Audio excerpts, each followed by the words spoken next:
Gauri Suryavanshi, S मराठीमध्ये आपलं स्वागत। वळूया आजच्या बातमीकडे।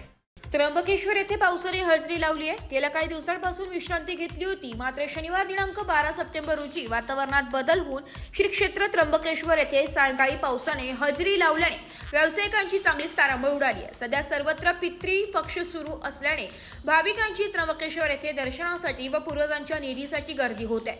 त्यातच काल व आज पुन्हा वातावरणात बदल होऊन पावसाने बऱ्यापैकी हजेरी लावली आहे। दिंडोरी तालुक्यात कालपासून वातावरण बदल होऊन आज सकाळपासून सूर्यदर्शन झाले नसल्याने शेतकऱ्यांना द्राक्षबाग छाटावी की नाही असा प्रश्न पडलाय। याआधीच पावसाने तालुक्यात शेती पिकांचे मोठ्या प्रमाणात नुकसान झाले।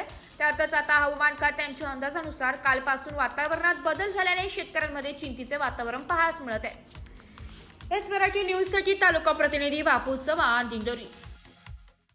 अशाच नवीन ताज्या घडामोडी जाणून घेण्यासाठी आमच्या एस मराठी न्यूज चॅनलला लाईक करा, शेअर करा, सबस्क्राइब करा आणि बेल आयकॉनला क्लिक करायला विसरू नका।